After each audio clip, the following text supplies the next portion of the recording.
The African Center for Media and Information Literacy, AFRICMIL, has been commended for its support of the anti-corruption fight through numerous whistleblowing advocacy campaigns. This commendation came from the Presidential Initiative on Continuous Audit (PICA), the National Orientation Agency, and several other organizations at a one-day whistleblowing and anti-corruption capacity building workshop organized for civil society and community-based organizations in Kaduna on Thursday, February 13, 2020. In its quest to promote good governance and accountability, AFRICMIL in 2017 launched the Corruption Anonymous project aimed at building public support and confidence in the whistleblowing policy of the federal government. The program, which is supported by the MacArthur Foundation, was initiated to raise awareness among Nigerians on the importance of supporting the anti-graft war and exposing corruption. The coordinator of AFRICMIL, Dr. Chido Onuma, represented by the organization's senior program officer, Doyin Ojosipe, said the workshop aimed to introduce local CSOs and CBOs across the country to the whistleblowing policy and how they can use the whistleblowing mechanism in demanding for accountability and exposing corruption at the grassroots. Our goal is to introduce local CSOs and CBOs across the country on how they can use the whistleblowing mechanism in demanding for accountability and exposing corruption at the grassroots. These organizations have a stake, whether it is monitoring constituency projects, reporting on abandoned projects, or abuse of office by political actors at the state and local government levels. We hope at the end of the process, we will have cultivated a citizenry that is conscious of its role in tackling the menace of corruption. As Nigerians, we must be aware that the fight against corruption is not to be left for the government alone. We all have roles to play, and this is what the whistleblowing policy seeks to ensure. We also envisage that we will develop a national whistleblowing coalition as a network of community-based organizations and grassroots CSOs around whistleblowing. Johnson Oludare, Assistant Director and Head of Whistleblowing Unit at the Federal Ministry of Finance, Budget and National Planning, praised AFRICMIL for its involvement of youths in the whistleblowing and anti-corruption campaign. He said the participation of some Nigerians in the whistleblowing process was paying off already, as the federal government recovered about $2 billion from whistleblowing in 2019 alone. We engage all the legal departments of all anti-corruption agencies under the Federal Ministry of Justice. We have a draft bill now with us. We have an exposure draft that we subjected to the public views, cross-section of the public late last year of the bill. They call us that the EU be on whistleblower, that we should look at it again and see whether we can adapt part of that one to our own also. On his part, the Director General, National Orientation Agency (NOA), Dr. Garba Abari, who was represented by Kaduna State Director GALADIMA ZUBAIRU ZOHA, said despite the odds, AFRICMIL has continued to support CSOs to raise awareness about the effect of corruption and the need to win the war against corruption. The value of good name, good family name, the value of being our brother's keepers, the value of good neighborliness, the value of patriotism, honesty, self-reliance, social justice. If all these things are happening, if we are practicing all these values, the corruption, I think, will be far away from this land.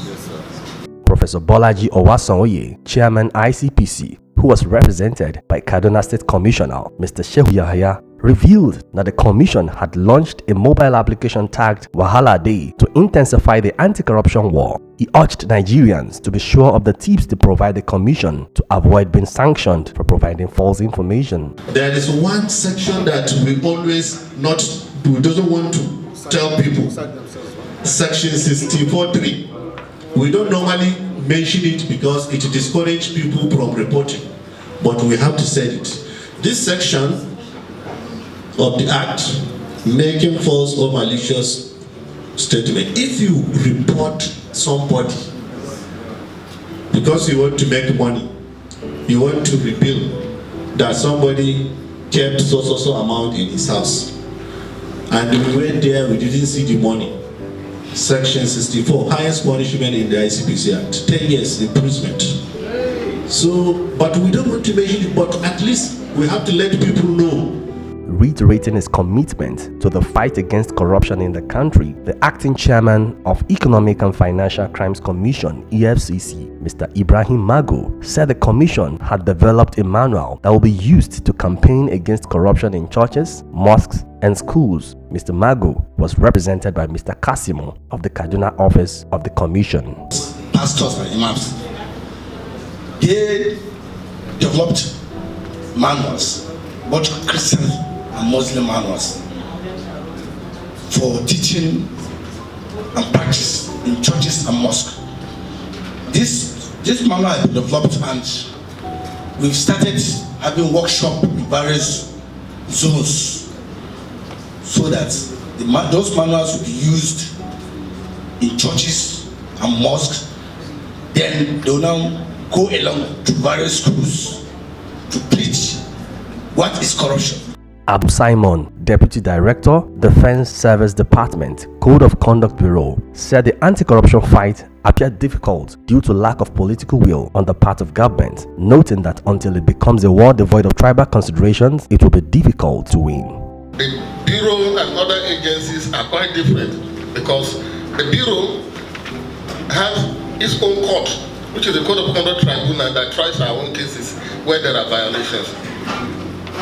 Other units like the ICPC, EFCC do not have their own courts.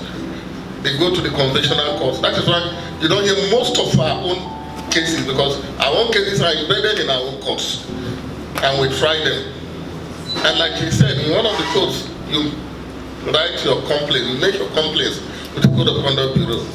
And this is being investigated, and where necessary is referred to the Code of Conduct Tribunal for adjudication. In his presentation, AFRICMIL's program manager, ABDULAZIZ, said it was necessary to involve CBOs and CSOs across the country, as there are deep-seated corrupt practices going on at state and local government levels that need to be exposed. Government structure in states are very weak because the state assemblies, who are supposed to have oversight on the state, who are supposed to pass the budget, to monitor, to ask questions, are usually puppets. Now we are in Kaduna, we are trying to calm down from the level of federal government, from the level of Abuja to the level of states. Why? Because in our estimation, the corruption that happened in the states is worse than what is happening at the federal level.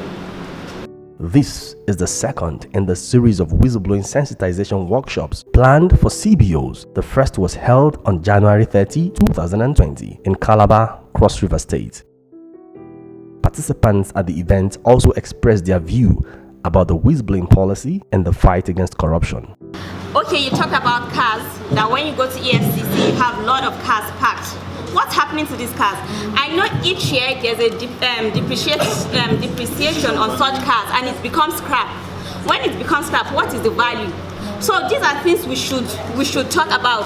Are you selling off these cars so that we'll return the funds to Nigeria and develop? So every day we are taking loans. Every day we hear of Nigeria being indebted, poverty level increasing, and we have these assets. And these same things are just in paper.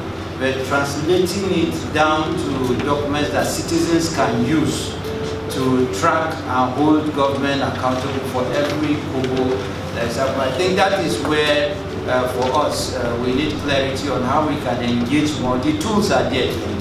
Fighting corruption at the top now is almost of what they used to say of ultra vires.